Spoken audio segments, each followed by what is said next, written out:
ఒక రోజున ఒక వ్యవసాయకుడు తన పొలంలో పనిచేసుకుంటూ ఉన్నాడు.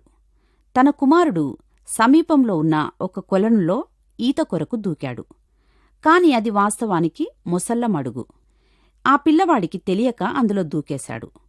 ఆ బాలుడు మొసళ్ళున్నాయని తెలుసుకుని గబగబా పారిపోవడానికి ప్రయత్నిస్తూ తన తండ్రిని పిలుస్తూ ఒగరుస్తూ ప్రయాసపడుతూ ఉన్నాడు.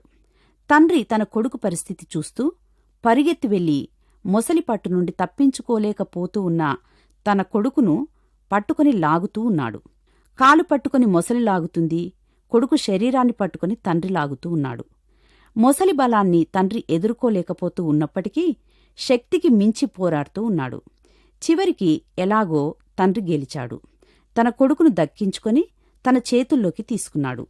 గాయాలతో ఉన్న కొడుకును తీసుకుని వైద్యశాలకు వెళ్లాడు. వైద్యులు పరీక్షించి మొసలి కాలికి చేసిన గాయాన్ని చూపించమని అడిగారు. కాలిపై మొసలి చేసిన గాయం చూశారు. అలాగే చేతులపై ఉన్న తండ్రి చేతి గోళ్ల గుర్తుల్ని కూడా చూశారు. మొసలి గాయపరిచినట్టే తండ్రి చేతి గోళ్ల గాయాలు కూడా పిల్లవాడిపై ఉన్నాయి. కాని మొసలి గాయాలకు తండ్రి గాయాలకు తేడా ఉంది. తండ్రి చేసిన గాయాలు రక్షించే గాయాలు.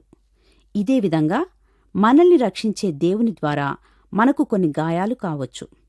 తలక్రిందులైన మన జీవిత పరిస్థితుల్ని క్రమపరచుటలో పాపం నుండి, లోక పోరాటం నుండి, తప్పుదారుల నుండి మనల్ని రక్షించుటలో కొన్ని గాయాలకు మనం గురవుతాం. ఇట్టి గాయాలు మనకు హాని చేయవు గనుక మనం దేవుని స్తుతించగలం.